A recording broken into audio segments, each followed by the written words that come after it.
വീട്ടിലെ വോട്ടിൽ ക്രമക്കേടെന്ന പരാതി ഇന്നും ഉയർന്നു. ഇന്ന് ആ പരാതി വന്നത് പത്തനംതിട്ടയിൽ നിന്നാണ്. വീട്ടിലെ വോട്ട് സംവിധാനം വഴി കള്ളവോട്ട് രേഖപ്പെടുത്തിയെന്നതാണ് പരാതി.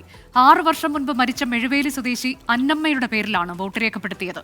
കോൺഗ്രസ് വാർഡ് മെമ്പറും BLOയും ചേർന്ന് അട്ടിമറി നടത്തിയെന്നാണ് LDFന്റെ പരാതി.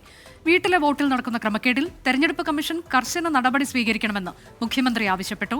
24 എക്സ്ക്ലൂസീവ്. 6 വർഷം മുൻപ് മരിച്ച 94-കാരി അന്നമ്മയുടെ പേരിലാണ് പത്തനംതിട്ട മെഴുവേലിയിൽ വോട്ട് രേഖപ്പെടുത്തിയത്.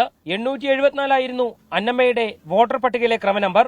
ഇത് നീക്കം ചെയ്യാതെ 876 ക്രമനമ്പറുള്ള അന്നമ്മയുടെ മകന്റെ ഭാര്യ 65 വയസ്സുകാരി അന്നമ്മയെ കൊണ്ടാണ് വോട്ട് ചെയ്യിച്ചത്. കോൺഗ്രസ് മെമ്പർ ഉൾപ്പെടെ അറിഞ്ഞാണ് കള്ളവോട്ടെന്നും നടപടി വേണമെന്നും ആവശ്യപ്പെട്ട് LDF തെരഞ്ഞെടുപ്പ് കമ്മീഷന് പരാതി നൽകി. പിഴവ് സംഭവിച്ചെന്ന് BLOയും സ്ഥിരീകരിച്ചു. പക്ഷെങ്കിൽ സീരിയൽ നമ്പർ എഴുതിയത് എനിക്ക് തെറ്റിപ്പോയതാ. ഒരു വീട്ടിലെ അമ്മായിയമ്മയുടെയും മരുമോടെയും പേര് അന്നമ്മയെന്നായിരുന്നു.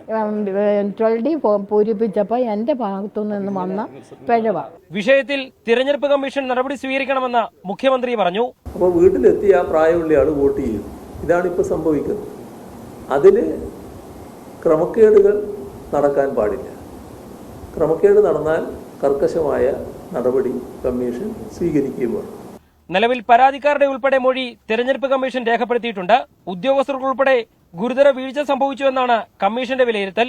BLOയ്ക്ക് പുറമെ വീട്ടിൽ വോട്ട് ചെയ്യിക്കാൻ പോയ തെരഞ്ഞെടുപ്പ് ഉദ്യോഗസ്ഥർക്കെതിരെയും നടപടിക്ക് സാധ്യതയുണ്ട്. ജനാധിപത്യ പ്രക്രിയയെ അപകടത്തിലാക്കുന്ന കള്ളവോട്ടെന്ന ഗുരുതര രോഗത്തിനെതിരെ കർശന നടപടി തന്നെ സ്വീകരിക്കണം. കള്ളവോട്ട് ചെയ്തവരും കള്ളവോട്ടിന് കൂട്ടുനിന്നവരും ഉൾപ്പെടെ ശിക്ഷിക്കപ്പെട്ടാൽ മാത്രമേ ജനാധിപത്യത്തിന്റെ വിശ്വാസ്യത നിലനിൽക്കുകയുള്ളൂ. ക്യാമറമാൻ മുഹമ്മദ് ഏലപ്പാറയ്ക്കൊപ്പം S. ശ്യാംകുമാർ, 24 കൊച്ചി.